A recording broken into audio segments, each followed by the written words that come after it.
Wuju is just dozing off when he hears someone calling his name. He wakes up to this blinding light and sees a figure. Yup, it's his dad. Dad's like, "Sorry, I worked myself to death." Wuju is just standing there, speechless.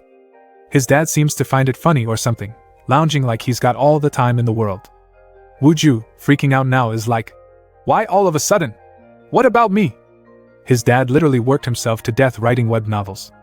Then, Dad pulls out a glowing key, like a parting gift, and asks, "Can I settle with this?"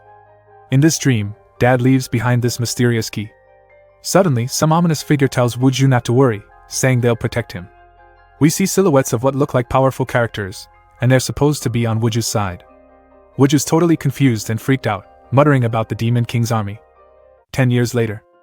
Wuju's life doesn't look glamorous at all. He's dealing with overdue utility bills, looks like a real struggle. We see Wuju, all grown up now, looking pretty jaded. He gets annoyed by the heaps of debt notices stuck to his door. It's obvious life hasn't been fair to him. He mutters about getting kicked out because he can't pay rent, talking about just how unlucky he is.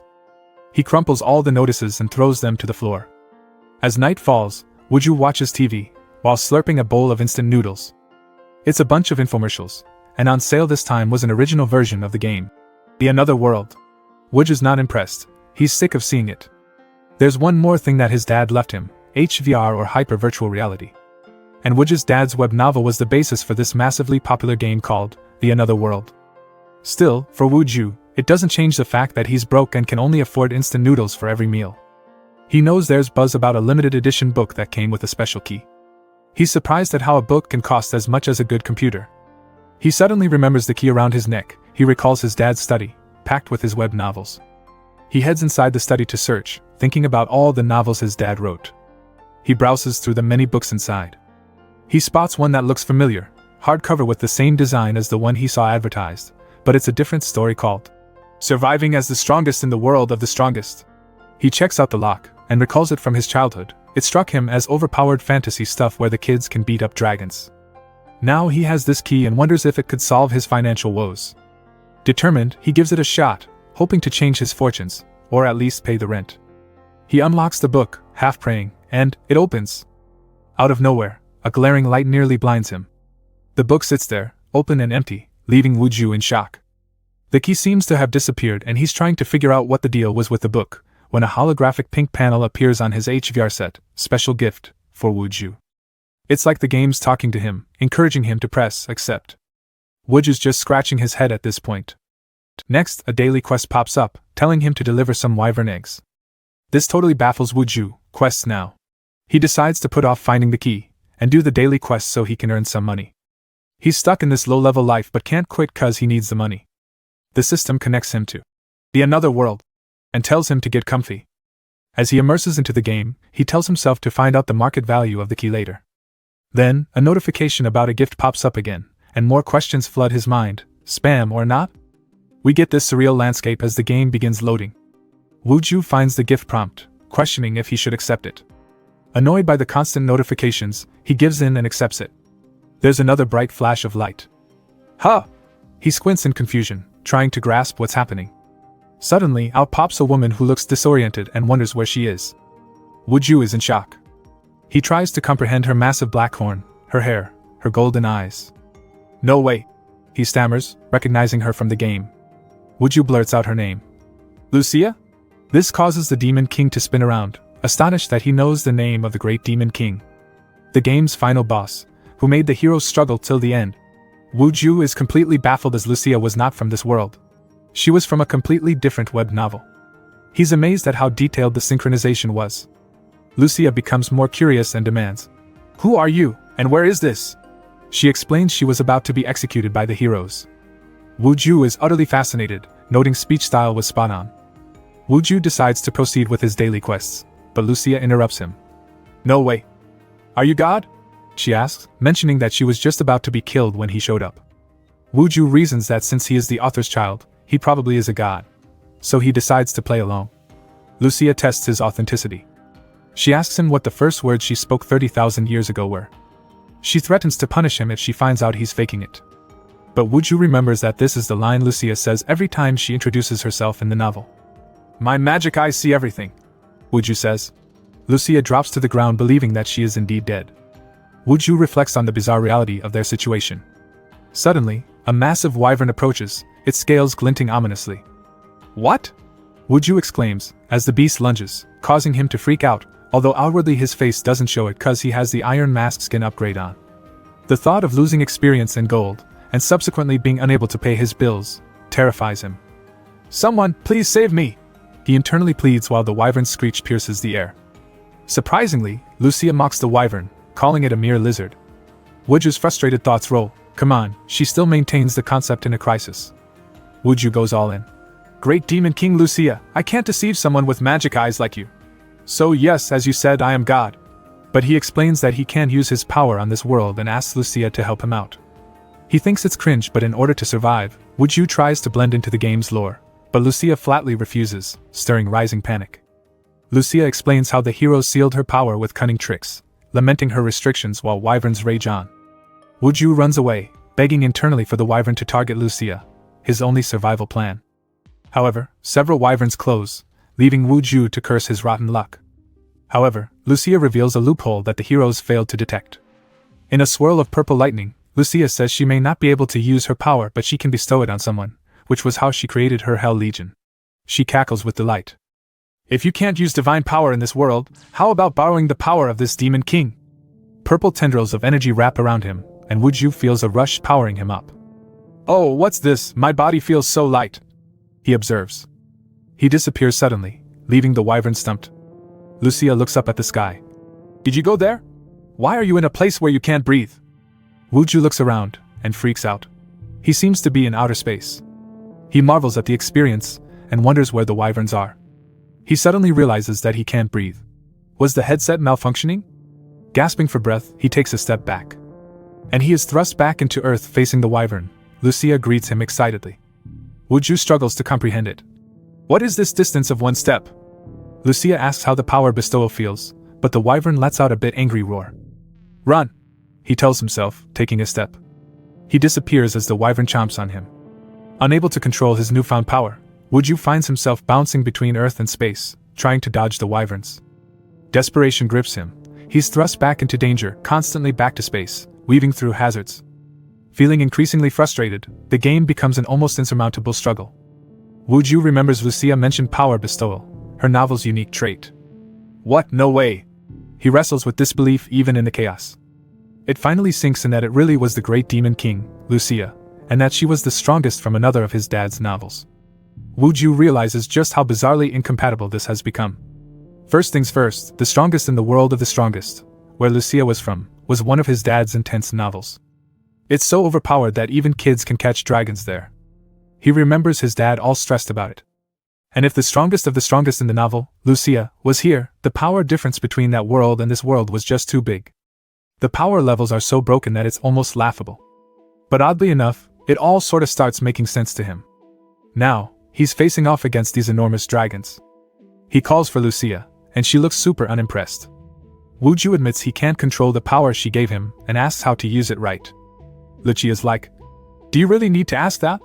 Just punch towards the sky so you don't destroy Earth. Wuju remembers some universal rule his dad wrote about, and it clicks. So, he punches the sky, causing this huge bam, but the planet stays intact. Lucia is watching the impact with mild surprise, noting they didn't destroy the solar system and that Wuju's power is like a mid-boss in a regional dungeon. He realizes that the whole habitat got wrecked and wonders about the wyvern eggs were still there. It looks like the eggs are still there, but he only has 7 minutes left for the quest. He decides to dash off to complete the quest, but Lucia is confused about his sudden move. He was about to take a step forward but stops.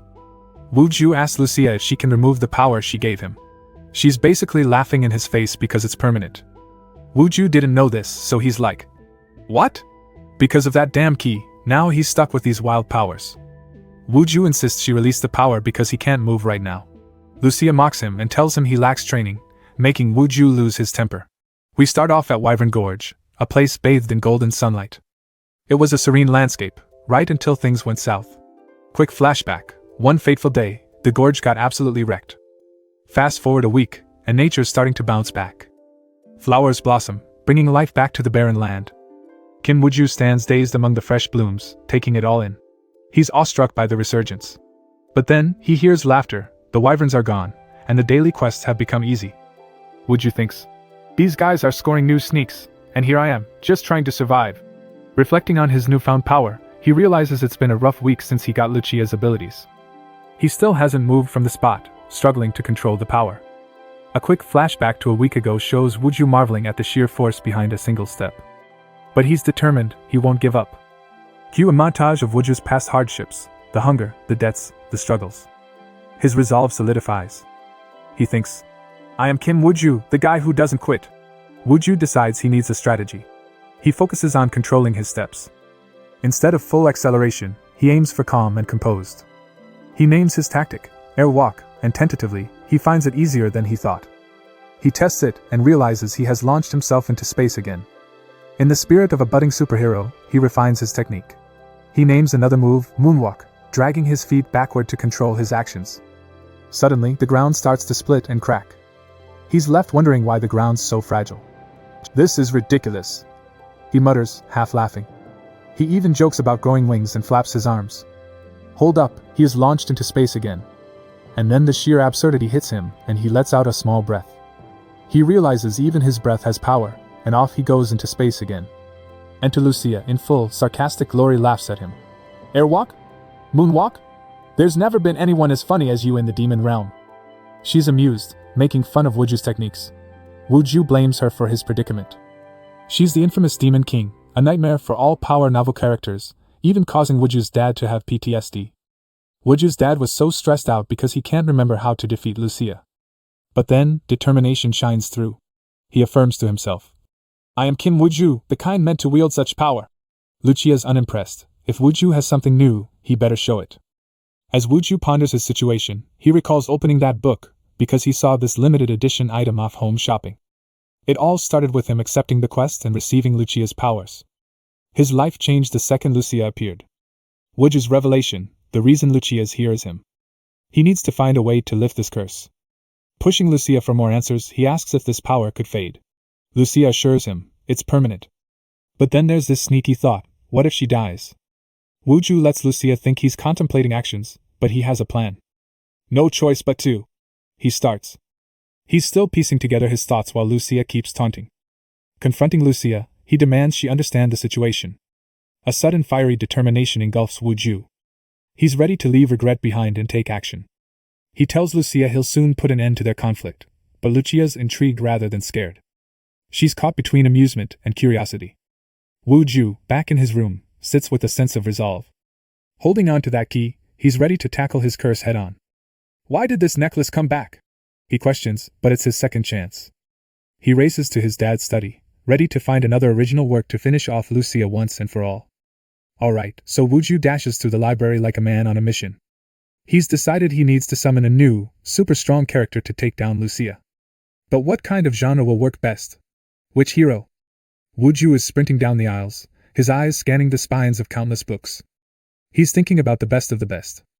This is a crisis, after all, no time to hesitate, or he'd end up jobless. Not this either. Wuju mutters as he dismisses book after book, before finally grabbing one that catches his eye. I can find the one who will be Lucia's nemesis. A world's strongest who can be controlled, not just some man, he thinks. Suddenly, something clicks. Wuju's stunned expression says it all. This is it. It's dangerous, but there's no choice. He decides. It's a do-or-die situation. He knows he can't afford to mess this up. Just then, he receives a system alert. Kim Wuju has received a gift. A special one. Press the accept button, says the notification. Wuju hesitates, but finally goes for it. Next thing you know, he's in the Bipedal snowfield, a desolate, snowy wasteland with howling winds. Perfect, he thinks, adjusting to the cold and ready for action. Zero appears, intense, shirtless, and evil-looking. The timing's easier to understand than Lucia's. Wuju can see Zero's potential by observing the killer ranking on his shoulder. Zero is revealed to be from his dad's powerful Munchkin web novel. The narrative describes his insane agility, fast enough to kill billions in the blink of an eye. But Wuju knows summoning Zero is risky, yet inevitable if he wants to defeat Lucia. Lucia's taunting laugh echoes in Wuju's mind, pushing him to the edge. He's determined. Even in his training days, Zero was emotionless, a pure killing machine. Yeah, that's what I'm aiming for, Wuju confirms to himself. He opens the item box and grabs that special item that will make Zero his ally. He thinks about matching Zero with suitable clothes. Turns out dressing a killer can be quirky. Zero puts on the clothes Wuju offers and starts to adjust. Wuju shows a hint of compassion, calling him a poor thing, and hoping the clothes help him feel warm. Imagine that, Wuju offering comfort. But he's on a mission, so he stays focused. Once Zero feels the warmth of the clothes, Wuju tells him to come closer, explaining he doesn't want to risk harming Zero if he moves too quickly. Wuju connects with Zero, channeling memories and warmth, just like the female researcher Laura did when she freed Zero. This bond brings out a gentler side in Zero, even during fierce battles. Wuju gives Zero a pair of gloves, symbolizing his promise to be Laura for him. Zero feels overwhelmed, a mix of confusion and new emotions. As a reward for your suffering in the training camp, Wuju says, recalling how Laura's kindness transformed Zero. The story's original trajectory is altered. Wuju contemplates whether this new path will lead to bright futures and strong allies. The moment Wuju decides to take action, he finds himself tangled in a mess caused by his own choices. But just when you decided to live, you got caught up in this devilish development. Suddenly, Zero appears and embraces Wuju. The scene is serene, but the soft "oh" leaves Wuju uncertain of what lies ahead. He knows he's a prime target, realizing, "I'm definitely the number one person to kill." Zero's feelings are notably ambiguous, given his lack of gender awareness, but they resonate with Wuju's own thoughts. Despite the chilling cold, Wuju assures Zero, "This scarf won't let you feel cold anymore."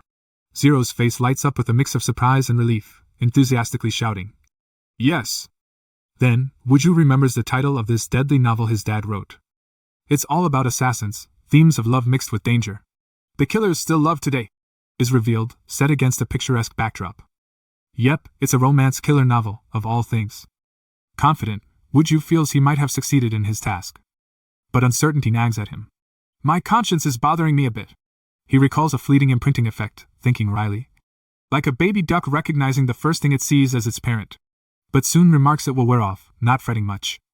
For now, Zero must remain obedient. Wuju reflects on his struggle, cursing. "Because of that damn X-key, I haven't been able to complete the daily quest for a week." Wuju refers Zero to his name, making sure he's on board. Zero agrees and Wuju remarks, "Good, it went as planned." But a daunting problem remains. The killer grade is still at level 2, and Wuju needs Zero to be at least level 3 to capture Lucia. He realizes a trial is necessary to level up. Mysterious, hulking snow rabbits suddenly surround them, their eyes glowing menacingly. Wuju exclaims in shock. "Snow rabbits! Horde incoming! It's getting real intense." Panic sets in. Wuju yells out, "Emergency! We're screwed!" But Zero appears eerily calm, confusing Wuju. Zero's laughter rings out, breaking the tension. He feels stronger, the power surging within. Wuju finds Zero's reaction annoying but recognizes its necessity. Suddenly, Lucia's maniacal grin looms over Wuju. Wuju steps up, ready to flaunt his power. "Watch closely," Wuju warns, as he prepares to unleash power. Wuju swings his fist towards the sky, creating a massive shockwave that shakes the ground beneath. Wuju questions why these creatures would hide underground. Bewildered, Wuju thinks aloud. "Did my power give them a hint?" Zero appears vulnerable at this moment. Wuju realizes he cannot attack underground and wonders if Lucia's power includes defense. Zero releases a wave of energy, catching Wuju off guard. Zero, laughing manically, gets upset when some snow splashes on his clothes. He starts to awaken. He looks at his scarf that got stained. Zero feels his awakening happen abruptly, his power level now visible. His stars quickly fill up. The true awakening commences, revealing a fearsome, radiant form. "Whoa! I am going to die!" shouts Wuju as rabbits close in. The burst of energy slices through the snow rabbits with astounding precision, completing the move titled 100 trillion cuts. Wuju, perching on what is left of Bipikal, looks around in shock and awe. He comprehends. "Oh, so this is the effect of a 5-star ultimate skill." Suddenly, he pauses, realization dawning on him. Killer Zero used all his stars. An alarming thought strikes. Wuju notes the implications. Expending all stars leaves Zero defenseless. He urgently points. "Zero, your shoulder!" Zero's carefree smile deeply disturbs Wuju. Wuju, realizing they need Zero at 3 stars to capture Lucia, starts to dread their chances. Facing a daunting question as their final hope, Wuju thinks grimly. How will we catch her now? While later at the northern ravine area, specifically the Baipi snowfield, it's cold, windy, and Zero sits on top of what remains of the snowfield. He's got a cold look on his face, clearly deep in thought. He remembers Wuju's words to him. He feels pretty useless, a zero-star newbie in this world. Wuju reminds him that he's facing the great demon King Lucia, and that isn't exactly a confidence booster. Up till now, Wuju can't seem to figure out how Zero could pull off such a 5-star move like 100 trillion cuts. Wuju thinks hard, maybe there was a shortcut or a hidden method that wasn't in the original game's storyline. A full read-through of the web novel seems to be his only answer at this point. He tells Zero to wait, promising to return with answers.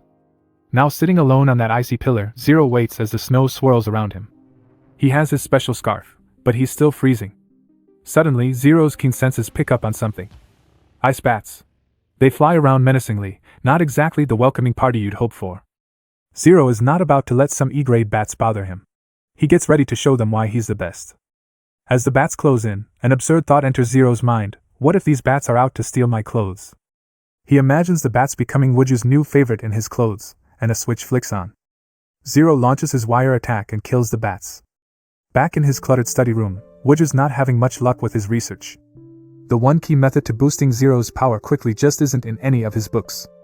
Frustrated, he thinks about the multiple times he's gone through these books. They should have all the answers. Wuju's getting desperate. At this rate, I won't clear the daily quests and I'll starve. He mutters, almost humorously. His stomach growls, agreeing with him. Maybe some instant noodles would help clear his mind. He considers getting up.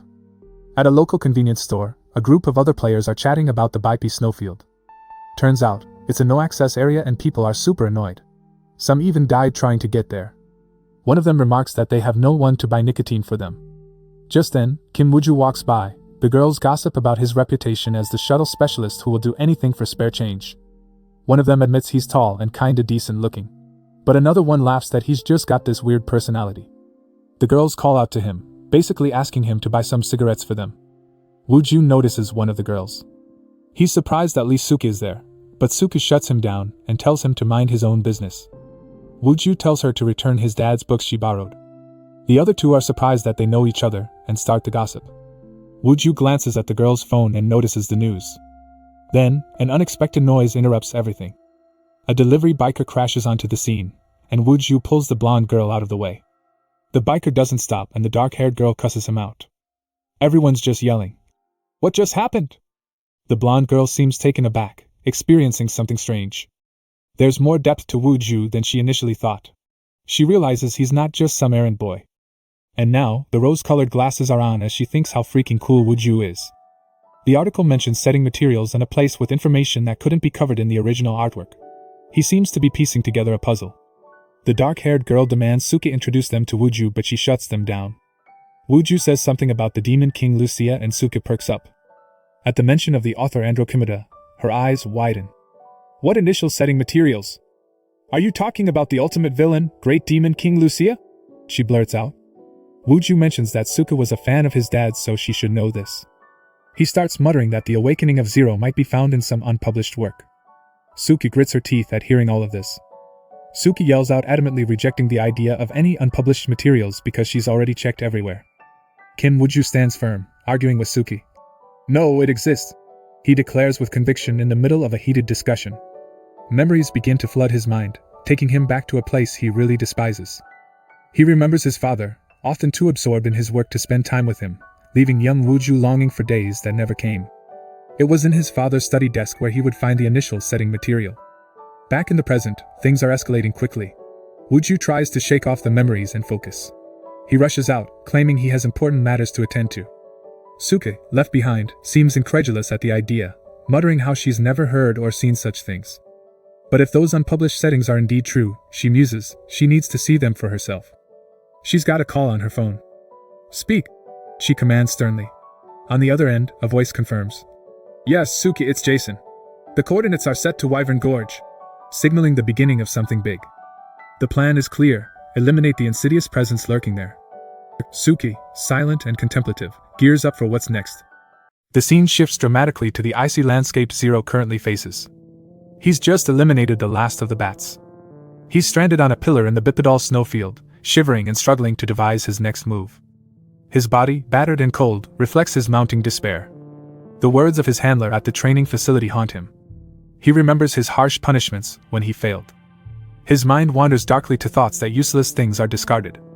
Zero's shouts in agony at this memory. Wuju's words insinuate come back to him saying he's completely useless right now. Wuju's eyes reflect his diminishing spirit. Suddenly, new threats appear overhead. It's an outsourced bunch of security guys called Team Griffin. They're puzzled by the disturbing remnants of Bipe Snowfield.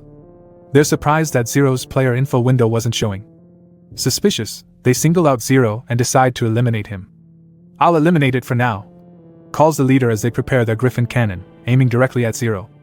The leader checks and there are no signs of life. But Zero withstands the blast and has his wire around him. The team is taken aback. No way could he have survived that. Despite the attack, they prepare another shot, not ready to give up so easily. Zero is hit squarely in the back and coughs out blood. It looks like the magic cannon delivered the final blow, and Zero falls downward into the chasm. "We'll start a full investigation," signals the team, assuming victory. Zero is barely clinging on to life.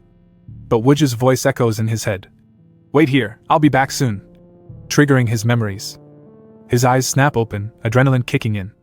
As if possessed, Zero channels a newfound energy, as he grabs hold of the pillar to stop his fall. "Is it some kind of undead species?" ponders a voice from the Griffin team, underestimating the sheer willpower driving Zero as he climbs his way up. They launch another barrage of attacks, but Zero keeps on climbing with a tenacity that refuses to die. Through blurred vision, he sees flashes of his past, propelling him forward. The Griffin cannon fires relentlessly, but Zero uses every ounce of strength to persevere and climb. In a near-delirious state, Zero remembers a warm presence, one that brings a fleeting moment of comfort amidst the chaos. He fights on, feeling his strength ebb and flow. "Persistent bastard!" one Griffin member curses, readying another attack. Zero is at his limit, every part of him screaming to stop, yet he pushes forward. "Zero, wait! This is too close!" Another memory echoes within him. His past and present blur together. He must push on, every step a defiance against his fate. Zero's mind races as he feels the warmth of the premium scarf around his neck. "I'll say it again, this is a premium item," Wuju told him. It's warm and cozy, an unexpected source of comfort in this frigid environment. Promising to never let him get cold again, the reassurance echoes in Zero's mind as he feels a surge of determination. Zero's finally used up all his strength. And he lets go. From out of nowhere, Wuju appears and grabs his hand, preventing Zero from falling into the abyss below. "Are you an idiot?" Wuju gently scolds. "If it's really that dangerous, just avoid it for a while. Don't just stand there and get hit because I told you to wait." Wuju's face comes into focus. Zero is torn between exhaustion and the willpower to keep going. His body feels heavy, but he's still managing to hang in there. Wuju gives him a little encouragement, pointing out that he has been patiently waiting all this time. "Good job," Wuju says, eliciting a visceral cry from Zero. Unexpectedly, light energy begins to surge through Wuju's body, illuminating symbols on his arm. Wuju's pleased that Zero's now back to 2-star charge. "Don't worry, I have more clothes," Wuju tells him. But now, it's time to tackle the problems at hand. Wuju understands the complexity of dealing with Team Griffin. It's an outsourced company, but handling them could be dangerous considering their direct affiliation with high-level management. Even so, Wuju is livid and not ready to show leniency. "I don't care about that," he mutters bitterly. From afar, Team Griffin watches and wonders about the player attacking them. Zero contemplates sending the information back to the org, but he knows that's risky too. Instead, he has an audacious plan involving Griffin's own magic cannon. Using it might help Wuju avoid a player kill. Wuju steadies himself. He knows things are about to get real. Suddenly, he does a little twirl. The next moment, a mesmerizing spiral of energy encapsulates Wuju. The spiral continues outward, even beyond the earth. Seeing the swirl of cosmic magic, Lucia chuckles. "You're a funny one." She's watching from Wyvern Gorge. "Your power is weak, but you make a lot of noise." As the tension spikes, she smiles approvingly. "Well, you did well. You brought a useful subordinate." Her eyes filled with an unsettling gleam. She reveals her capabilities using her evil eye, which even Wuju's father feared. Back in Bipedal, Wuju materializes some items from his inventory and replaces Zero's clothes with new ones. But Lucia warns them of her formidable Demon King's army. She claims they're ready to conquer another world. Just then, a flash of red energy disrupts the scene. With unwavering boldness, a new character steps into the fray, declaring their arrival.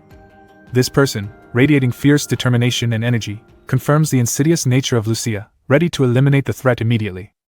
So here's the scoop. The author of the book called The Another World was this guy called Enro. He had many other numerous web novel hits, and due to his overwhelming worldview and scale, had to make a few hard and fast rules. First rule, ground attacks? Absolutely off limits. Second rule, nature that is destroyed is gradually restored, and this game, The Another World, was no exception. Wuju and Zero are on the icy platform as bipedal snowfield slowly regenerates around them. Wuju marvels at the game's incredible recovery mechanics. Introspection sets in, envisioning the vast realm of the game universe. His immense power, a hindrance rather than a help, keeps him from clearing daily quests. It's basically a curse. But then, aha! Wuju recalls a slip of the tongue from Lucia. Turns out, if she dies, his curse might be broken. Kim Wuju checks in with Zero. You ready for this? Zero grunts happily. Wuju reasons, a direct attack might fail, but an assassination? Now that could work. He remembers that in Zero's novel, there was a plot to kill an immortal boss. Zero sneaks into his lair. The boss, unfazed, declares his immortality, but then, surprise, something shakes him. Boom! A 3-star skill gets activated by Zero, targeting the boss fiercely. This isn't just any skill, it delivers death not just of the body but of the soul.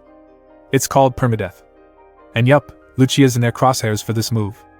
Yet there's a snag. Zero needs to boost from 2-star to 3-star skills charge. But Wuju found a trick in his dad's study, it's called Rage. When Laura got hurt, Zero went berserk. Rage is the trigger. Thing is, Zero's too cheerful at the moment, just whistling away. So Wuju's gotta find a way to stoke that anger. He goes all stern coach mode, questioning Zero's focus. And Zero, poor guy, tries to smile through it.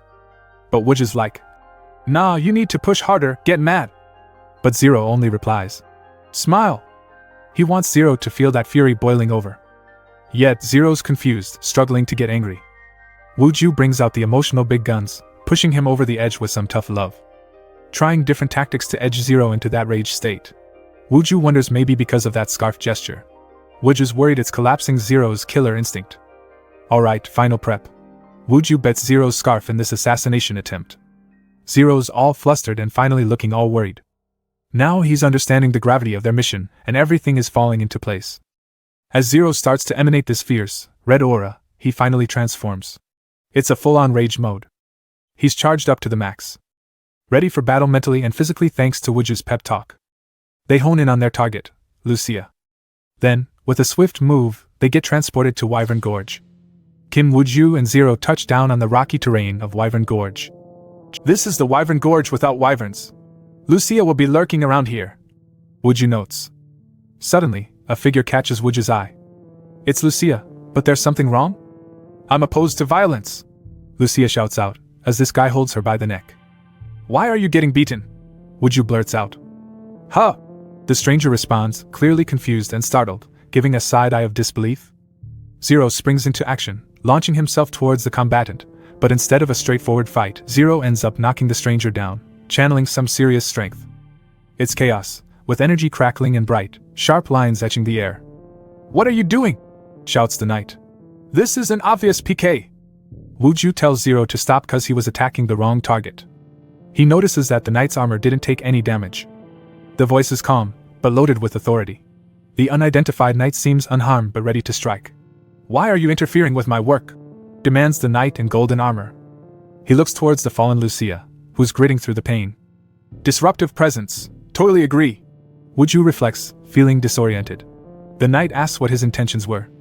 This can be seen as a PK attempt, declares the knight. Wuju's mind is racing, trying to piece it all together. His advice to Zero echoes in his ear, urging him to use hit-and-run tactics. Wuju realizes that with Zero moving so fast, it looked like he was the one attacking the knight. Lucia tries to stir up more trouble, implying Wuju wanted to conquer this world, and that he was a demon lord. Wuju can't make heads or tails of her dialogue. What is she even saying? Every single word is nonsense. Maybe she got hit in the head? Now the tables have turned, Lucia grins crazily. That guy even calls himself God. Flashback to their conversation a week ago. Really a god? Assuming I'm a god, I have to go clear this quest. Wuju casually retorts. Is she boasting? He wonders. Lucia, you're really done for. Just die. Wuju states coldly in his mind. But then, the Wuju interrupts, trying to explain that he was aiming for the demon, not him. Wuju cheers on the knight for support. But despite Wuju's explanations, the knight isn't backing down. Suddenly the knight remembers that he suddenly started attacking without introducing himself. "You know this game is based on an original work, right?" he shouts mid-attack. Jason Poulter of Just One, the security company, stands there like he's some big shot, explaining that he was the holder of a limited edition key. Wuju tries to remember where he's heard Just One before. Isn't that a famous security company? He's recalling articles about the rankers who took on high-risk quests. They've earned a fortune in this game, no surprise there. Just One was a personal security company. Suddenly it clicks, he's dealing with a top-tier executive who's misunderstood the whole narrative from the start. But now Jason Poulter is angry that Wuju was unfazed by his name drop. But Wuju is actually very terrified. He just has his iron mask skin equipped. Jason promises a beating. "A ranker attacking a nobody like me, really?" Wuju recounts in disbelief. His head spins with bewilderment, realizing how skewed his realities become. He can't even use the power Lucia gave him. If he kills a fellow player, he'll end up being hunted. He thinks about Zero. He follows orders well, so he'll stay hidden. Lucia just needs to be killed. Is this really the end for us? Wuju speculates. He thinks about the cup of ramen he couldn't eat. Jason throws a massive punch. What? Did I dodge that punch? Wuju is left pondering. It feels like he's floating. Did he die? Was he now a soul? Getting cocky after dodging once? Jason suddenly pops up beside him, aiming another punch his way. Wuju's surprised that he dodged this one too. Suddenly he spots a thin silver thread. It's Zero's wire manipulating through, proving invaluable. His thin, taut threads wrap around Wuju's frame like a lifeline. Wire marionette technique, used when rescuing hostages, was being used on him. How is this guy dodging again? Jason's getting more and more mad. Kim Wuju tries to engage and says, "Hey there, ranker." But Jason just yells back. "Shut up!" Wuju wants to talk, but no one's in the mood for chit-chat. Isn't this clearly PK? And pushes the other guy to think about if catching someone like him is worth it. Like really worth the career damage? Meanwhile, Golden Armor Dude, Jason Poulter, is confused and annoyed. Okay, now it's getting real. Jason tells him that it's now a one-on-one battle. "You attacked first, I responded, no complaints, right?" Wuju's like, "Huh." You can see him piecing it together. Then he says, "Then if I kill you, it's legal?" Jason's like, "Yeah, you jerk. This is a one-on-one battle showdown rule." Wuju is oddly relieved by the legality. Then Wuju realizes he didn't know about the one-on-one rule because he's only been clearing daily quests. Lucia, watching all this, calls him a slowpoke lackey but waits for the activation of something mighty. Wuju's not messing around anymore. "Yeah, let's do it." And boom, his power's unleashed. Jason slams his fist down. It's a proper spectacle. At the same time, Wuju punches Jason back with overwhelming force. The sheer power from Wuju is just off the charts. Lights, beams, the whole works. "Hold on tight," Wuju mutters. "Let's go on a space tour." Wuju's punch emits an energy so insane that even the planet looks like it's feeling it. Jason marvels at Wuju's incredible strength. But here's the kicker, it didn't even deal him a speck of damage. Wuju is shocked. He blames Lucia's power. It faded too fast, like coffee cooling under an office AC. Who would even want this kind of power? Wuju questions. Someone's really messing with my life. I won't let you go, Lucy, huh? Wuju sees Zero and he's surprised that Zero's cheering him on beside Lucia. Jason, hulking over him, asks, "What's wrong? Are you shocked your attack didn't land?" Jason taunts. He's got Wuju in a knockout grip. "You're trying really hard to play cool, acting like you're not surprised." "My expression? That's the iron mask skin sold in the store," Wuju tells him. It's keeping his face plain as a stone. "What? Did he misunderstand me because of this damn mask?" Wuju's mix of regret and panic is almost funny. "I don't care. I'll just crush that face of yours," Jason declares. Wuju's thinking. Peeling someone's face skin off, that's a little gross, dude. What was the penalty for this fight again? He racks his memory for that critical detail. The battle showdown comes with brutal stakes. Oh, so that's the twist, Wuju thinks. It's a character deletion match. As long as both sides agree, they can go on a one-on-one match. He recalls. Since it allows a legit player kill, it also requires a significant bet like the guts to delete your character. There's a draw option too, he realizes, but that's no comfort. I don't have the time to make a new character from scratch. Wuju has no choice, victory or bust. He has to secure this win. He lifts his finger to stop the punch. With Zero's help, Jason's punch is neutralized in an instant. He freaks out and steps back. Normally, other players can't interfere in these matches, but Zero's from another dimension and an exception to the rule. Wuju decides he'll use Zero for defense and deal the damage himself. He gears up for a follow-up hit. This time, I'll hold back a bit, he thinks. But can he handle even that? Wuju slams into his enemy again, not going full force, but it's still enough to rattle Jason. The punch sends Jason flying in a purple electric streak, rocking the entire battlefield. He circles the earth, screaming the whole time. He finally arrives back where he started and he's gobsmacked. What just happened? Jason's trying to catch up. Did he really just loop around the planet? Jason's mind spins. Your attack power is insane.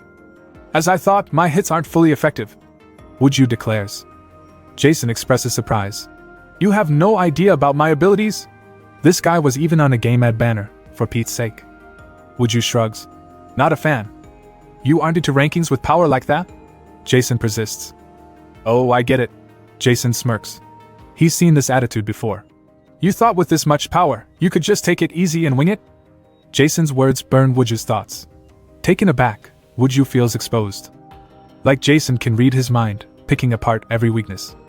Jason calls out Wuju's inferiority complex, painting him as someone who gets all excited and then makes mistakes by overthinking things. Wuju's sweat trickles down. What? Don't hit me where it hurts all of a sudden. Wuju tears up with frustration. It's too on point, I'm not even upset. Well, fine, I'll remind you again, Jason remarks, confident that it won't affect the outcome anyway. Vision, Jason calls out. A number 0 lights up over his head.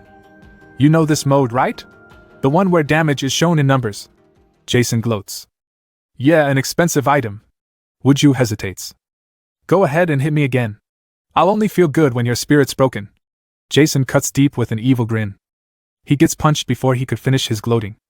Wuju's attack swells into a massive explosion of energy that sends light and sound waves even beyond the earth. Jason endures the hit but shows only a minimal damage of -1. Wuju, puzzled, mutters, The damage is just 1. Jason laughs, explaining, Any type of attack only does 1 damage. This is one of his limited edition Key's abilities, allowing him to take only 1 damage point no matter what kind of attack. Jason brags about becoming a top ranker thanks to this ability, boasting his HP 120,000. He mocks Wuju, daring him to see which will faster, Jason's HP being depleted or Wuju dying. Wuju pokes him, each poke causing just 1 point of damage. Jason unleashes a flurry of attacks and each time, Wuju counters with poke. Lucia calls this just 1 damage ability absolutely pathetic. She tells Wuju he just needs to keep hitting till Jason dies. She gives Wuju a mighty cheer to boost his morale. Zero chimes in too. Wuju wonders why those two keep sticking together when they're supposed to be enemies. Wuju confirms that Jason's ability really does deal only 1 damage point no matter what attack. His eyes shine bright like diamonds, realizing that even a light tap can deal damage. Wuju mentions a boss in another novel, Colossa, who wore a golden armor that regenerated 1 HP every 0.001 seconds. Jason's eyes widen in surprise at the mention of golden armor.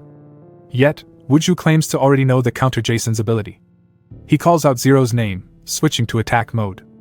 Zero springs into action.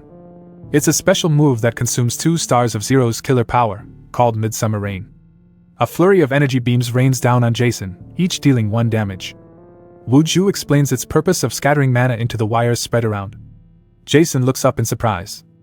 Jason, surrounded and overwhelmed by multiple hits, yells out in frustration. He realizes that the attack also has a knockback effect and he can't get close to Wuju. Wuju continues his attack, noting that the technique hits 1,000 times per minute, giving them roughly 10 minutes until the match is over. Jason sarcastically states that he's got 10 minutes to figure out a counter, then inquires more about the golden armor. Wuju tells him it's an item from another work of the game's creator Aniclimax. He recalls how they managed to defeat the boss with an ultimate move called Midsummer Night's Winter Rain. But why are you so interested in the golden armor? Wuju questions, asking if Jason is a fan of the creator. Jason denies it, saying he just knows someone who can create such legendary items, and that's the reason he can never lose. Wuju is taken aback by this claim, while Jason roars in victory. Suddenly, Jason reveals the truth. He's wearing the golden armor. Wuju, in shock, mutters, "Wha?" Back in his apartment in the real world, Wuju demands, "What are you talking about? Are you saying my dad reused a concept from Colossa in this game?" Wuju whispers to himself. He's in disbelief. Such blatant plagiarism, Dad. So, Wuju starts thinking about his dad's last project. The Another World. He realizes, man, I never read the original work of this game. And bam! It hits him. My dad's final posthumous work. Turns out his old man overworked himself to death to get this game done. Wooju's totally in his feels, thinking this game took his dad away. But what really throws him is the idea of his dad recycling game concepts. Cut to Jason, yelling at Wooju. Hey you, the one with the inferiority complex. He taunts. Dude's mocking Wooju about the golden armor, admits he's the one wearing it. Then, in a burst of arrogance, he boasts. Do I have to show you directly for you to understand? He unveils a move called Double Vision, and it shows that his HP actually starts increasing. Yeah, he rubs it in. See my health increasing? This is the special ability of the golden armor. It recovers HP super fast. Jason's feeling invincible, basically nothing can touch him. The armor, coupled with his ability to reduce damage to 1 point per hit, makes him a beast. Jason, looking overly smug, asks Wooju. So, what do you think? Do you still want to try? Wooju's looking a bit determined, even the chaos around him can't shake his focus. Suddenly, he gets an email notification. It's from Suke. Wooju quickly reads Suke's email. Just then he spots something else. He has like a million unread emails. The gears start turning in his head. He deduces, this attack is indeed a waste. He orders Zero to stop. That's enough. The match has been decided, he declares.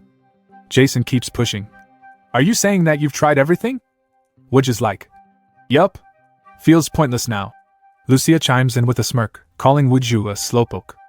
She's oddly encouraging, saying Wooju's finally headed in the right direction. Wooju stares hard, determined. His thoughts loud and clear. I'll end this match with one hit.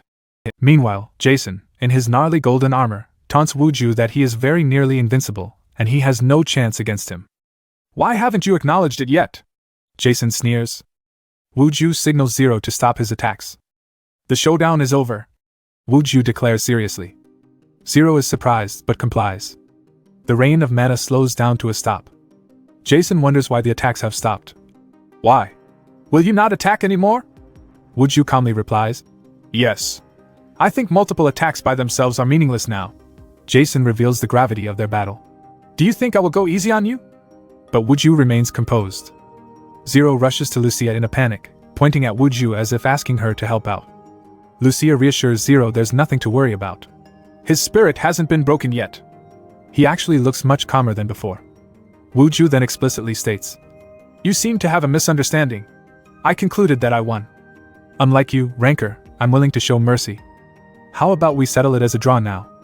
Jason snaps. Shut up. Stop talking and just die. Jason's full-force attack seems unstoppable, but Wooju's decided it's worth the trouble to see it through. He decides it's time to settle things once and for all. He opens his email to unblock an avalanche of spam messages. Opening emails in the middle of a fight? Really? This baffles Jason. Wooju, calmly and with focus, replies, I'm just trying to unblock some spam emails. Then he drops the bomb. Unread emails plus $9.99. There must be over 1 million spam emails piled up over the past 10 years. Wooju was gonna unblock them all at once. Jason roars. Spam emails don't matter in this situation, as he charges towards Wooju. Wooju remains unfazed, dodging easily. In his moment of clarity, Wooju thinks, there's only one step left now. He lunges forward, clinging onto Jason. Jason's stunned and furious. You vermin, what are you doing now? Only for Wooju to defiantly state. Holding on to you. He tells Jason that the spam will come soon. Jason snarls. What? You keep saying. But Wooju, ever calm, replies coolly. Well, since I've won, let me share some info. He points at his face and reveals. I think we aren't on the same page because of this iron mask. Jason looks puzzled. Actually, it's to cover my real face. Wooju starts recounting. I started the game after my family fell apart, so I made this customization out of anger. So, let me know you what I look like. Jason's expression twists with confusion and anger as he takes a good look at Wooju's face. I called you a loser and vermin, so where is that inferiority complex hiding? Die, you piece of crud! Jason looks away in horror. Arg! What did I just see? My eyes! Lucia gasps in confusion and shock. She's shaking in disbelief. This sudden turn of events. It's too unexpected. I love how ugly your face is, Lucia declares, very excited. It matches the Demon King of Hell perfectly. Oh, she suddenly realizes, blushing a little. Is that guy the Demon King of Hell? Then after 30,000 years, I'm ready for marriage, she concludes. As the spam emails Jason loathed begin to pile in, Wooju feels satisfied. Okay, I've stalled enough time. Jason recovers from the shock.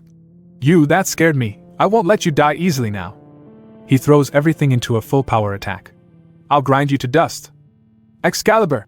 He shouts. As Jason charges with his Excalibur attack, Wooju watches with a smirk. Spam emails are just starting to come in. Over 1 million spam emails will alarm you at once, so don't be surprised. Jason screams. Why do you care about spam emails when you're about to be deleted? Of course I care. Because I set the notification. Dramatically pausing, Wooju finishes.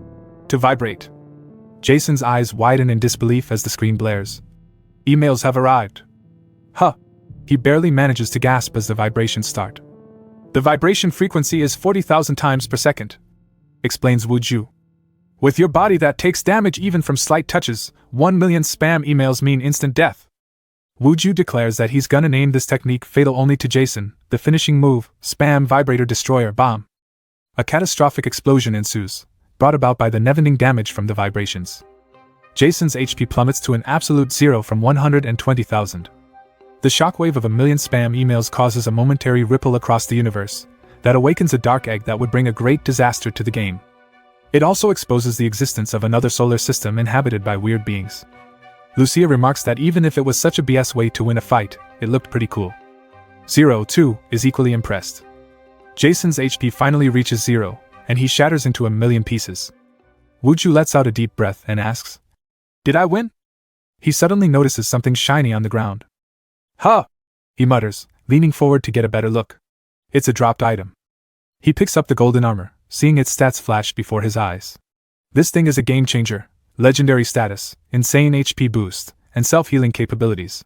Jackpot. He knows he needs this for defense. I'll wear it immediately, he concludes. Meanwhile, Lucia and Zero approach to congratulate him. But something stops them in their tracks and stare for a moment. They both roar with laughter. Don't laugh, he says, trying to maintain his composure. But it's clear something's off with the fit. Why isn't it fitting? He exclaims. Stop laughing and help me, Wooju shouts. Lucia calls him the biggest laughingstock of the demon world. Back in the real world, high school bell rings. Inside the student council room, Suki checks her messages. What's this? Now you're ignoring messages? She murmurs, scrolling through. She looks uneasy about what Wooju mentioned about initial setup data.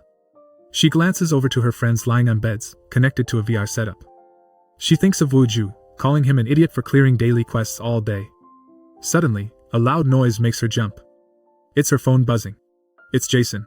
Suka straightens, her face serious. Okay. It's school, so please report quietly, she replies, trying to keep her cool. Jason's next message shakes her. Sorry to inform you, but I was defeated by an unknown entity. What? Suka mutters in disbelief. She feels a sharp pang of panic. You, Jason, she replies, trying to process everything. Just then, one of the girls, Jihai, sits up and removes her headset saying, I can't focus on the game. She blurts out, asking if Suka has known Wooju since they were kids. Then you must know where he lives. Jihai presses on. I'm thinking so much about Kim Wooju right now that I can't focus on the game. She sighs, feeling more stressed by the second. I feel like my heart's going to explode. I can't stand it anymore. Determined, she announces. I'm just going to confess today. She storms out of the room, leaving Suka behind, who's trying to process everything. The sun sets quietly over the city, casting everything in a golden glow. Something's brewing at Wooju's apartment. What? A confused voice echoes in the hallway. Hold on. I think I misheard, says an overexcited Jihai. Wooju responds dryly. There's no way we'd date as I said, he says, scratching his head. Why would I do that? He adds, as if the idea is completely absurd. But Jihai is persistent. But still, since I confessed, let's meet first and see. She trails. They stand awkwardly in the dim hallway. This is not the situation to joke around in, Wooju mutters. Joke? Jihai repeats, looking slightly offended. I have to clear this quest, so I'll go now, Wooju says as he abruptly closes the door. The door opens again suddenly. But Wooju's back only to say that he'll still be doing errands for them. See you at school tomorrow, he says, shutting the door back again. Jihai's face turns red with frustration as she leaves. She's trying to keep it together, but the anger's bubbling up inside. Okay, She mutters under her breath, stomping off in anger. She races down the hallway with determination in her step. She takes out her phone and starts making calls. How dare you reject me? She spits out, her eyes wide with fury. I can't forgive you. Minji, gather the guild members. She shouts on the phone. Back in the apartment, Wooju wonders if she left already. He feels a bit regretful because she was an important customer, but he greeted her so coldly. Now is not the time to worry about that. Wooju grumbles, putting on his headset hurriedly. Maybe if she had brought some lunch, he might have considered dating her. Suddenly, there's a knock on the door. Did she really bring a lunchbox? He thinks it's Jihai, back with some food. I've thought about it a few times. Wooju begins while opening the door with a smile. Landlady? He exclaims. The landlady's intense face fills the frame, clearly not in the mood for Wooju's antics. When are you going to pay the monthly rent? She demands. Wooju's scrambling now. Soon, his voice cracking under pressure. The stress is mounting. I was reaching my limit. Wooju admits to himself. My body's final period. Wooju feels the strain of not having enough money to buy food. Back in the game, at Wyvern Canyon, everything is peaceful and calm. He announces his arrival. Both Zero and Lucia rush to him. You're late, my demon lord number 1. Lucia calls out. Am I now a candidate for your future wife? She teases with a blush. Quit babbling, Lucia. Wooju warns as he powers up. Zero's stamina has recovered and he wants to end this now. Zero, finish it, commands Wooju. What? Zero stumbles, surprised at the command. Even though he's just at level 1, he has a pretty good chance. Wooju thinks. He remembers how weak Lucia was against Jason. She was summoned to this world just when her powers were sealed off by the heroes. In other words, Lucia is weak right now. Finish it, Zero, Wooju repeats. Wooju is determined to end this curse and his poverty by getting rid of Lucia. Just then, someone grabs Wooju's arm. It's Zero. He pulls Lucia closer to Wooju with him in the middle. Wooju looks totally taken aback. What's the meaning of this? He wonders. Is this a gesture of reconciliation? There's some tension between them, with Wooju blurting out that it's nonsense and he'll have to educate Zero later about being a killer. But of course, this was also part of Wooju's calculations. He suddenly launches an attack. Let's see how you handle the power I gave you, he mutters. Lucia looks unsurprised. Wooju's powerful attack shakes the very ground they stand on. But Lucia doesn't look hurt at all. Looks like in his assassin wire to stop Wooju's punch. He turns to look at Zero, who gives him a warm smile. You're not someone I can reconcile with, he yells at Lucia. Amidst the chaos, there's a reflective pause. Come to think of it, how come Zero at level 1 could block him? Could his power be gradually weakening? The thought of his power diminishing makes Wooju a little bit excited.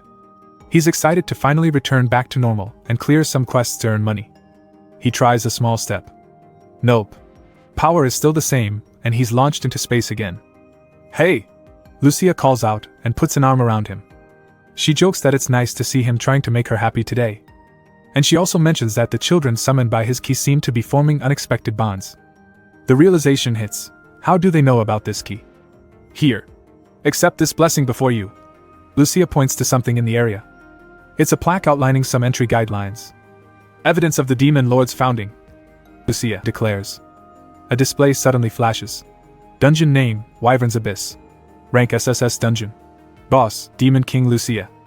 The dungeon has been created, Lucia announces with a flourish. Wooju is shocked. It's the first time he's ever seen a dungeon in this game. This is a sign of the Demon Lord's resurrection. Wooju thinks that if this dungeon is the same as in the web novel where Lucia is from, will truly destroy this game.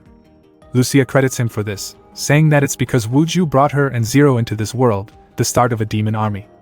Wooju is super depressed now. He's already at his limit, and wondering if he should just quit the game. Now all that's left is to make money for you, Lucia announces. Wooju's eyes widen in surprise at the mention of money. Lucia explains that, after all, dungeons are a business opportunity. Wooju still doesn't get what Lucia is talking about. Lucia explains that dungeons are lands of opportunity. There will be countless adventurers aiming for the treasures and riches of a demon king. Wooju questions if Lucia even has any treasures or goods. Lucia replies, nope. But just by collecting the entrance fee, they could earn a lot of money. Wooju's still not convinced. Lucia adds with a sly smile that they could sell potions as well, urging him to hurry and finish the dungeon. Don't say such ridiculous things, Wooju says, materializing something from his inventory. Do you think I'll be fooled with such sweet talk? I'm not such an easy person, he declares while gripping it. With a determined look, he puts on his hard hat. If you're going to persuade me, you have to tell me in more detail, he says seriously, shovel in hand and all. He asks if they should start construction right away.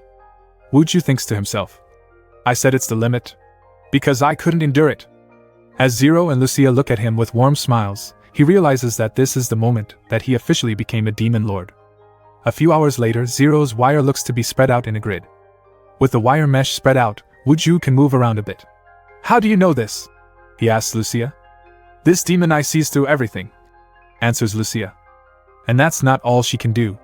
A surge of energy bursts forth from her horns, which she then channels into the construction site. What's this again? Wuju wonders. You'll find out soon enough, says Lucia, cryptic as ever. A tendril of lightning escapes from the one lighted square, and creates another square above it. More tendrils branch out, making more and more copies of the square. Wuju's amazed. It's just a guide map though, Lucia mentions. It's to show where Wuju needs to dig. Consider it an honor, Lucia exclaims and orders him to start digging. What? Wuju says in disbelief. Wuju can't believe there are so many. Yep, there's a lot of digging to do. Wuju asks Lucia what she's doing, lying down by the sidelines. Great demon lords don't get their hands dirty. She yawns. Then the bombshell. It's only on the first floor, hurry up. Why does it feel that the hurdle has gotten even higher? Wuju thinks to himself, as he digs throughout the day. Wuju's hard at work, smashing through the terrain. Lucia's not impressed. Why so slow? How are you ever going to make a fortune like that? Wuju, on the other hand, is starving to death and ready to give up. There it is! A voice suddenly echoes throughout the canyon, cutting into Wuju's desperate thoughts. Found you! Yells. She got the information from Sukhai where to find Wuju. Jihai yells angrily. How dare you dump me? I brought all the first-year guild members. She promises to teach him a lesson. Wuju looks up and remarks how there were so many of them. Scared now? With a swirl of power in her hands, she taunts. It's too late for regrets. Jihai leaves room for Wuju to change his mind. Wuju covers his face with his hand for a moment, thinking things through. He doesn't feel good about it.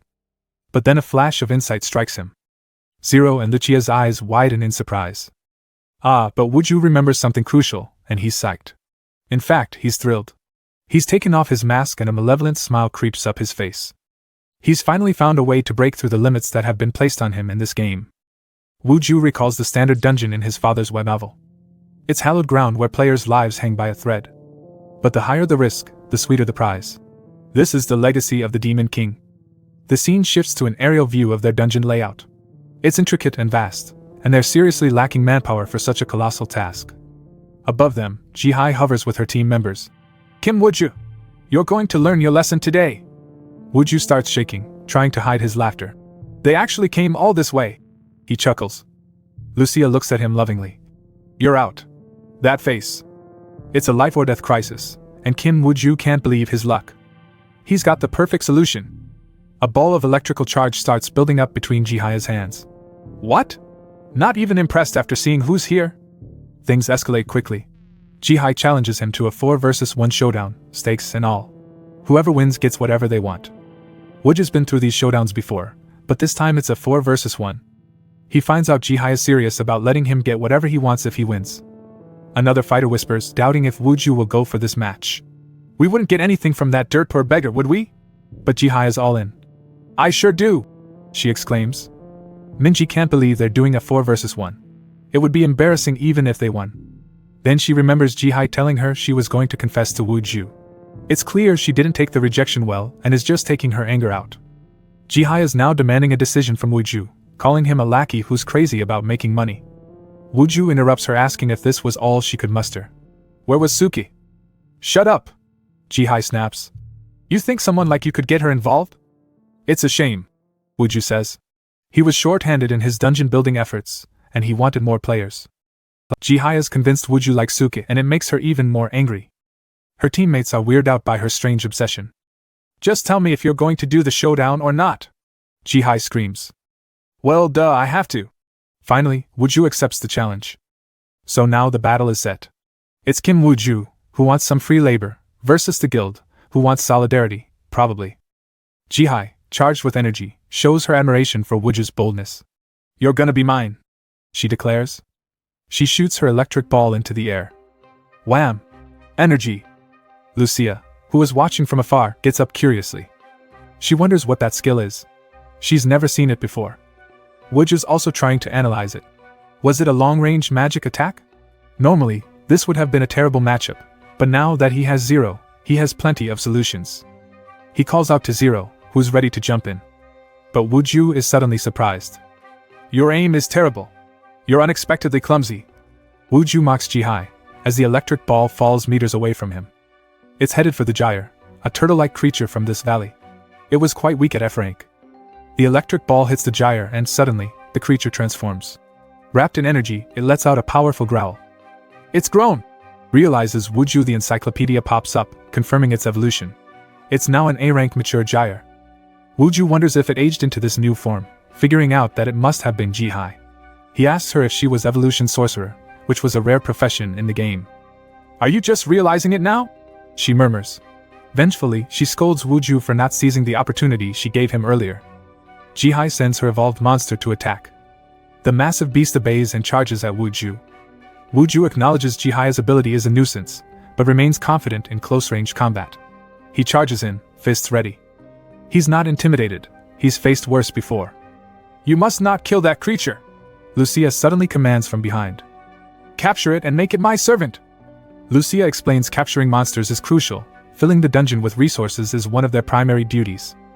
Capture this one? Wooju yells, clearly confused. Are you in your right mind? He thinks to himself. The ground trembles and cracks as the creature's massive attack strikes. Wooju mutters they are in the middle of a 4-on-1 showdown, and unless he's a professional hunter, he has to wear the gyre down before capturing it. He also thinks that he can't control his power yet and might kill it. Wooju decides to use the surrounding chaos to his advantage. He calls out to the guild members and asks what they were doing. They're in the middle of a showdown, and they're just standing around? He thinks he might be able to use the enemy's attacks against them. The others are clearly annoyed by his taunting. A warrior attacks Wooju, commenting on why Jihai wants him gone. Wooju wonders aloud about the reason while dodging attacks. Another enemy mockingly asks, "What else?" calling Wooju unbearably smug.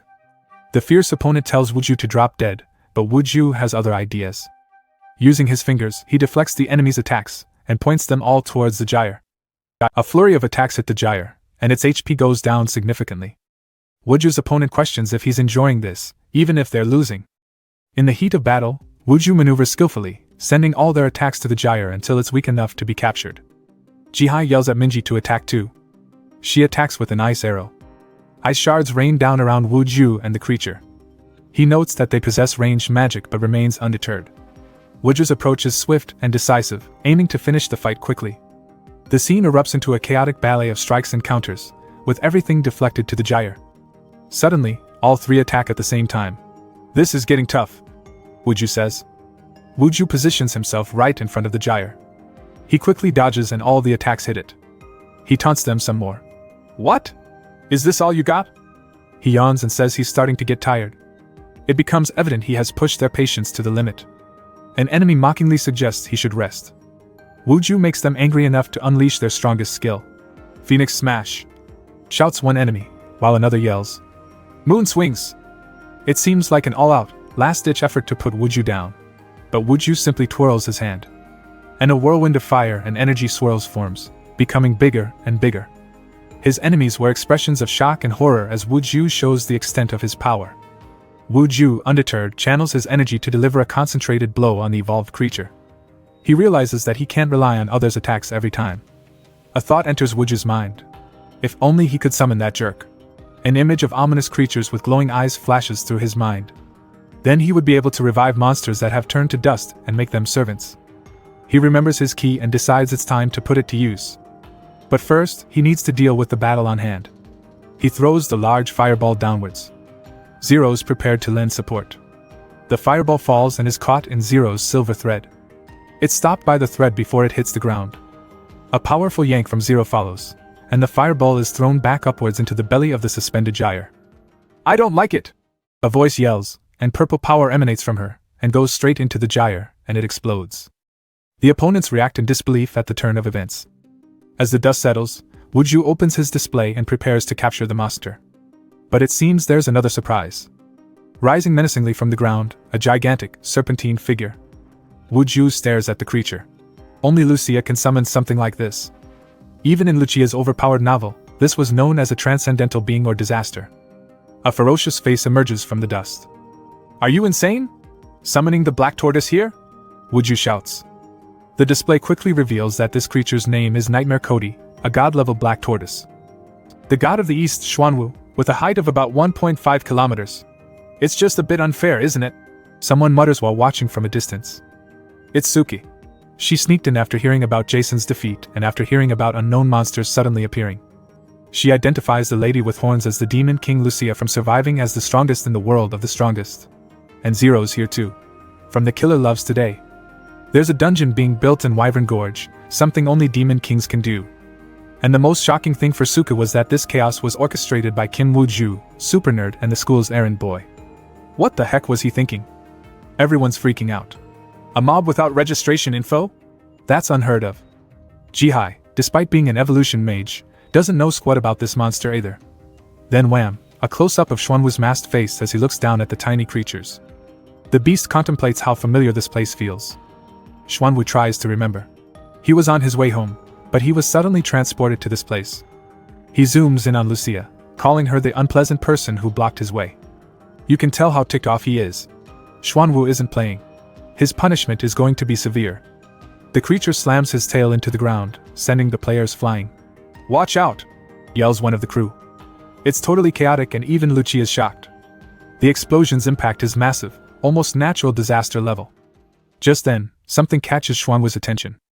With Zero's help, Wu Ju was able to block his attack and protect Lucia. Lucia's just lying there, not moving and chuckling that Wu Ju ended up saving her after she gave him the idea of earning money from the dungeon. Money really is something, isn't it? She cackles. Wu Ju tells her it's not about money but about summoning a disaster-level beast into this world. Lucia calls his bluff. So it was about money? It's the first boss monster to be laid in the dungeon.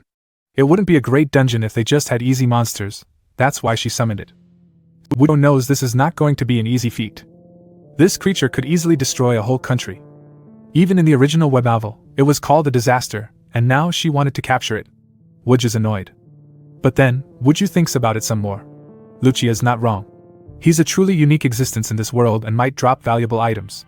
He decides he's going to try. Xuanwu's intrigued. Why is a human, especially one from a no-name backstory, holding his own? Suddenly, Jihai jumps in, trying to assert her control, calling herself the evolution mage. She orders the beast to attack the red-caped dude. But nah, Xuanwu isn't listening to a mere human. He sends out bolts of magic that electrifies the players. Minji feels her magic points draining rapidly. She screams that she's out of MP and can't fly at this rate. She's falling and freaking out. Nope, Wu Ju ain't letting that happen to his dungeon manpower. He's got a mountain of things to do post-showdown, his body can't handle that on his own. A gust of wind blows everyone around, causing chaos. They're blown into the dungeon and fall into Zero's net.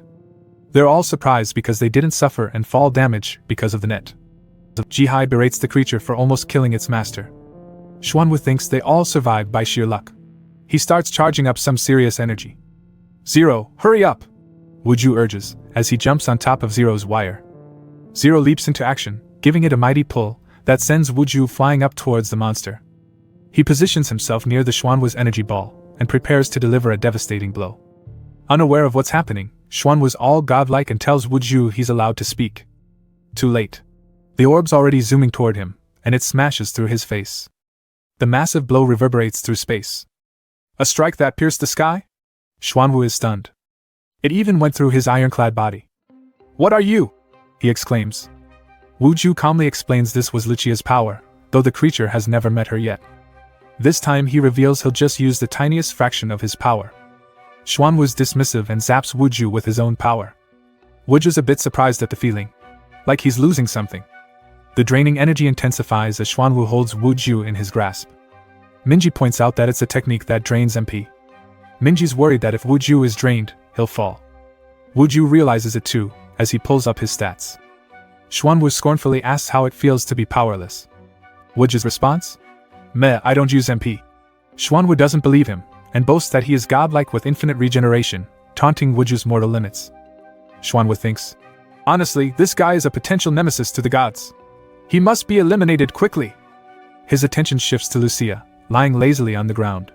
Then I'll eliminate the one who mocked me and caused this horrible disaster, the main culprit. He glares at her. This whole situation's getting the best of Wuju. Despite the tension, there's a part of him that feels strangely excited hearing Xuanwu's threats. Wuju takes a quick glance at his HP and MP stats. His MP is 0. But he seems almost relaxed, saying something like, "You're so proud of draining MP that I don't even use." Wuju sees this as the reason. To activate the dungeon and weaken his body, he needs Xuanwu. Wuju announces that he wants to end it quickly.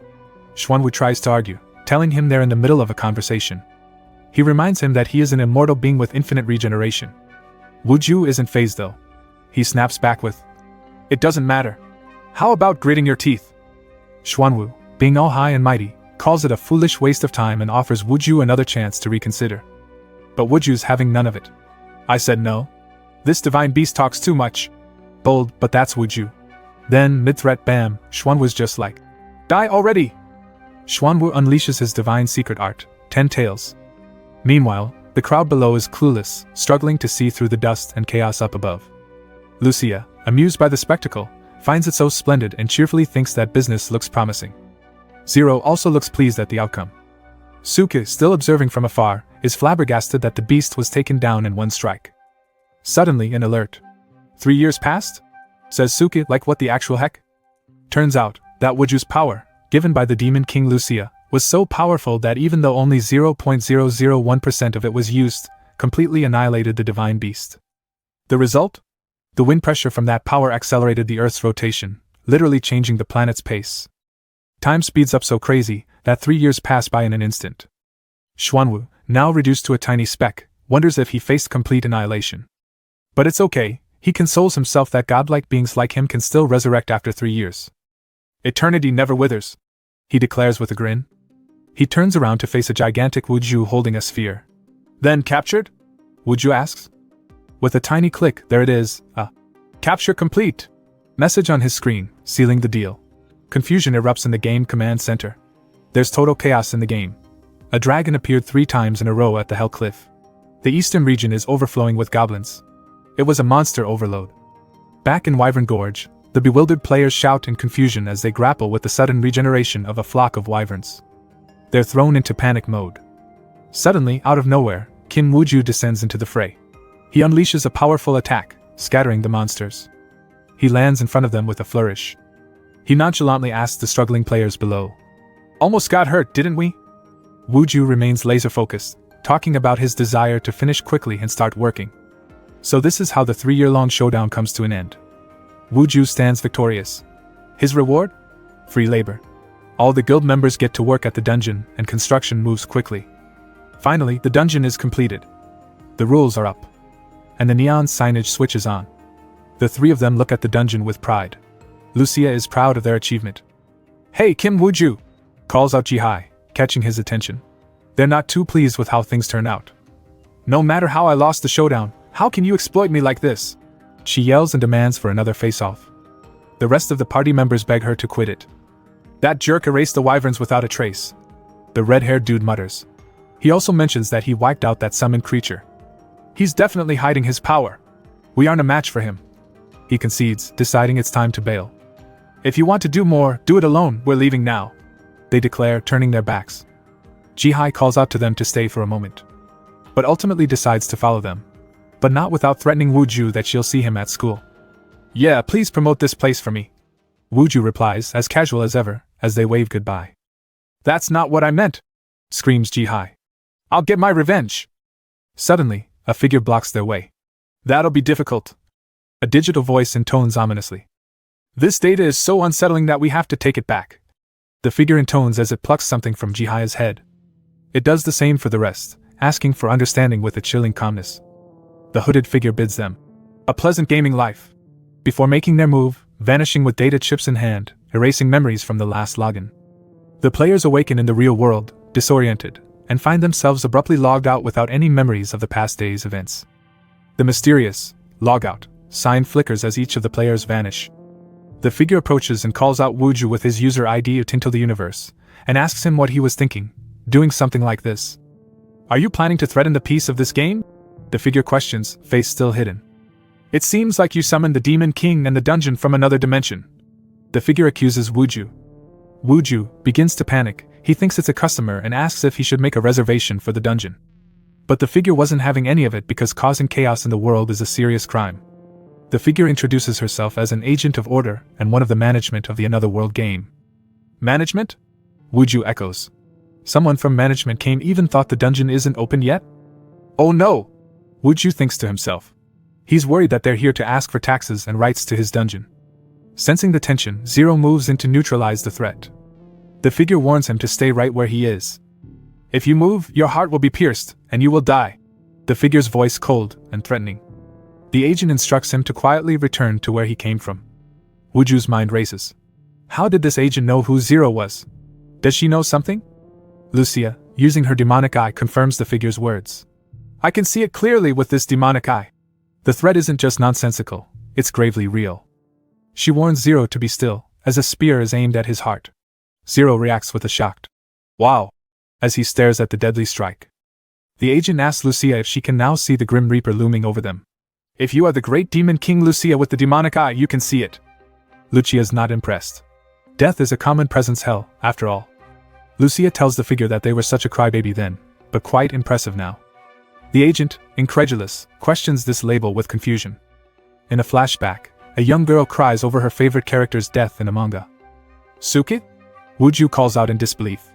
He remembers a memory of a young Suke running away and threatening to go rogue when her favorite character died.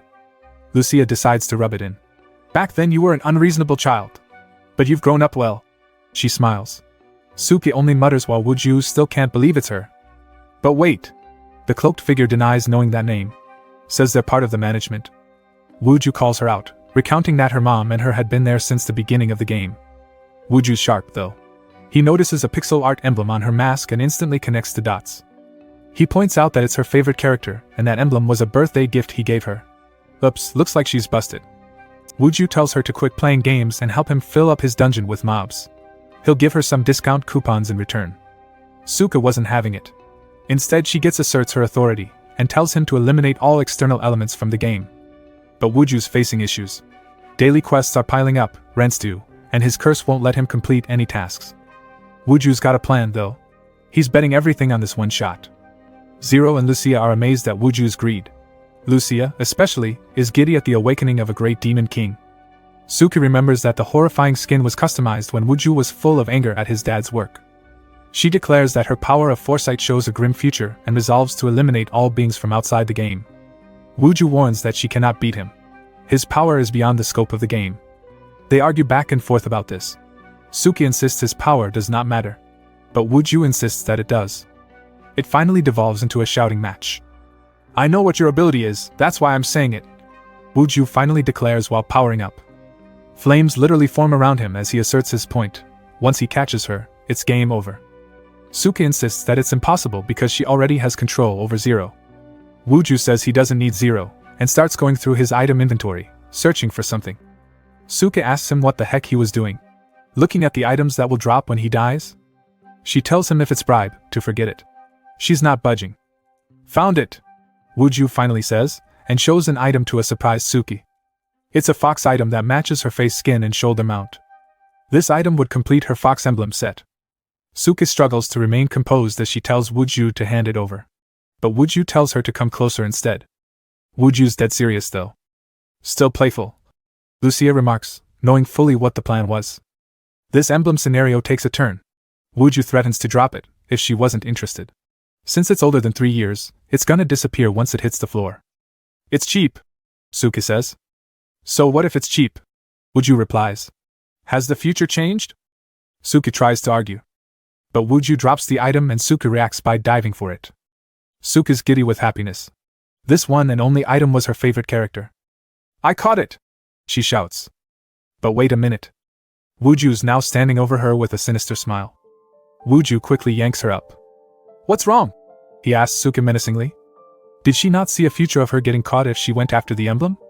Suke's eyes look on in terror as Wuju shows her what would happen next. With one step, Suke is brought out into the universe. It's scary. She can't log out or reach other admins in her comms.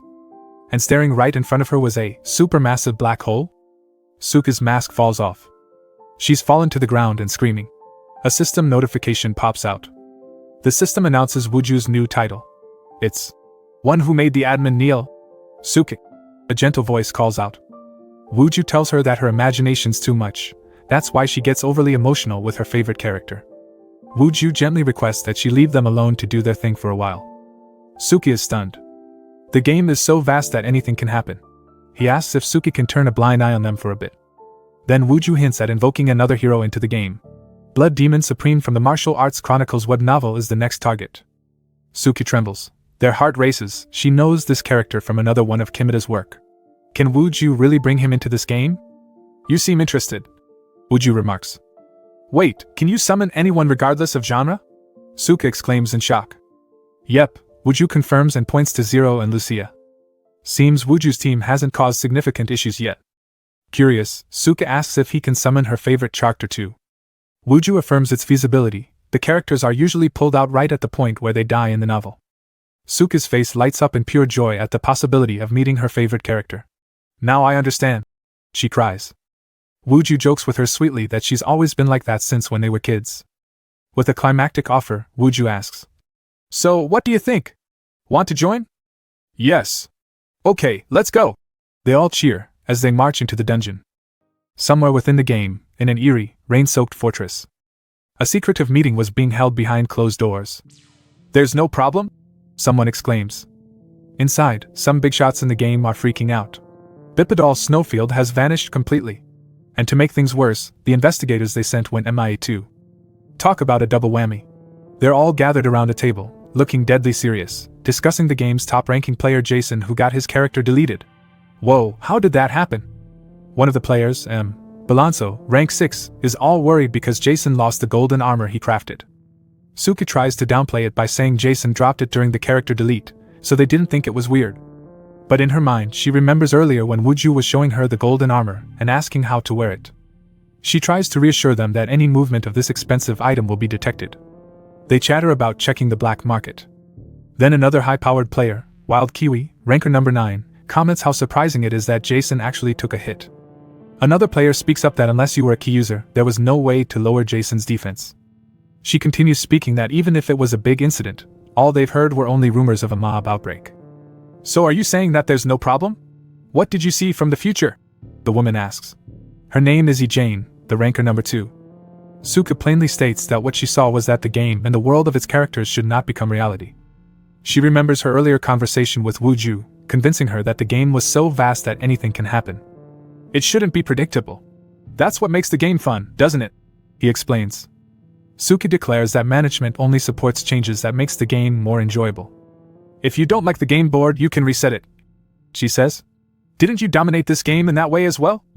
She bids them goodbye and wishes them an enjoyable gaming life. Jane is deep in thought, playing absent-mindedly with a wilted flower, slowly bringing it to life with her powers. She concludes that the administrators are trying to overlook this event and treating them lightly. It doesn't sit well with Wild Kiwi either. She's like, why don't we just go beat them up?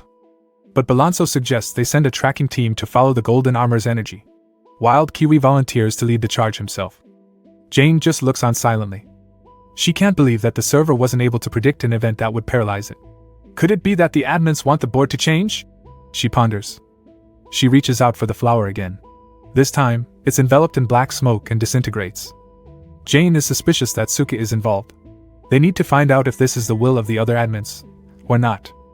Meanwhile, away from all the admin drama, Suka busts into Kim Wooju's room. She straight up asks if he's ready. Wooju's all like, yeah, I just found this rare, limited edition book. Nostalgia fills the room as Suki notices nothing's changed since Wooju's dad died. Suki gets googly-eyed looking at the study overflowing with unreleased author materials.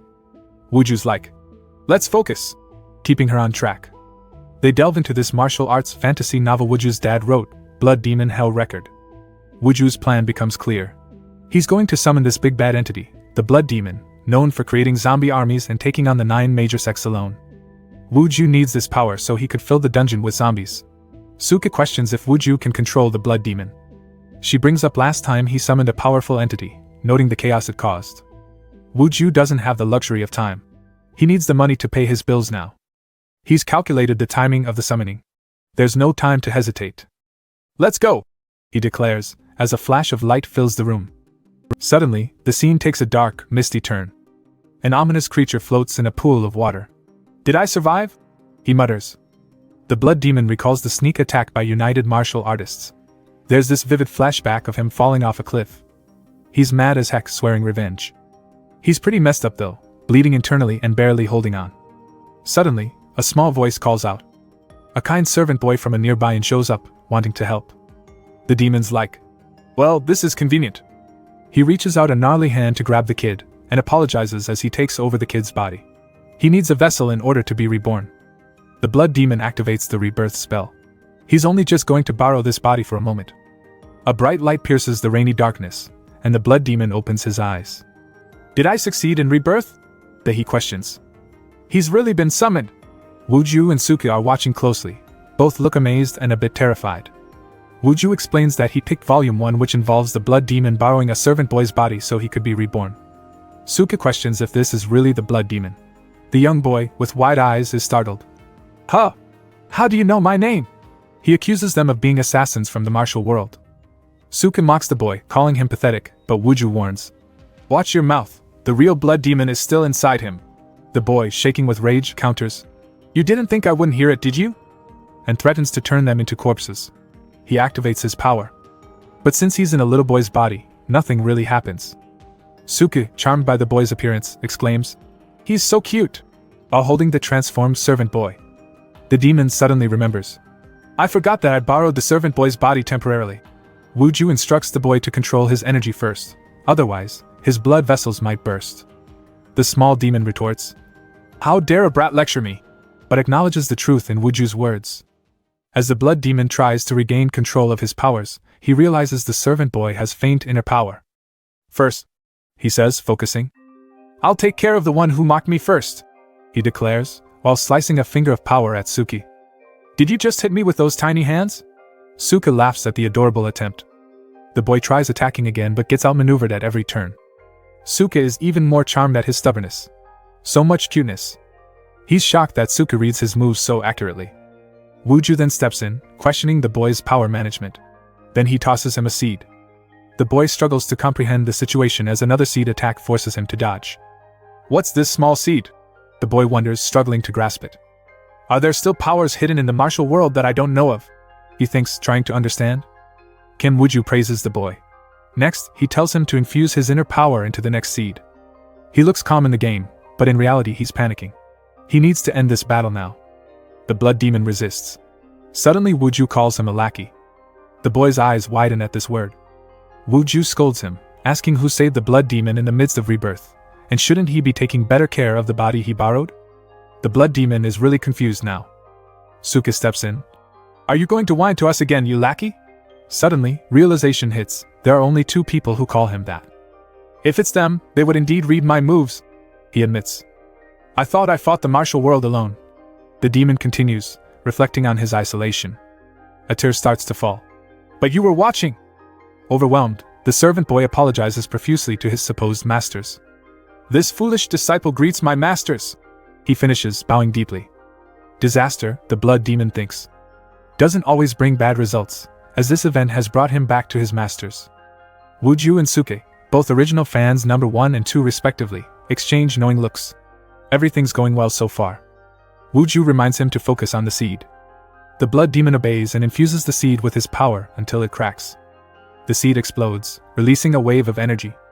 The seed was destroyed? Suki asks in disbelief. Wuju explains that's the power of the blood demon. Suki uses her power to see the future. The blood demon martial arts start from death, Wuju explains. From the dark earth, writhing forms start sprouting and growing. It's done, Kim Wuju confirms with finality, as he secures another power move. He's satisfied that this power can revive mobs and turn them into undead. From now on, this will be business capital. He will completely sweep up the dungeon's minions. Your likes help Benza make more juicy content. Go on and hit that bell icon. Peace, send him out.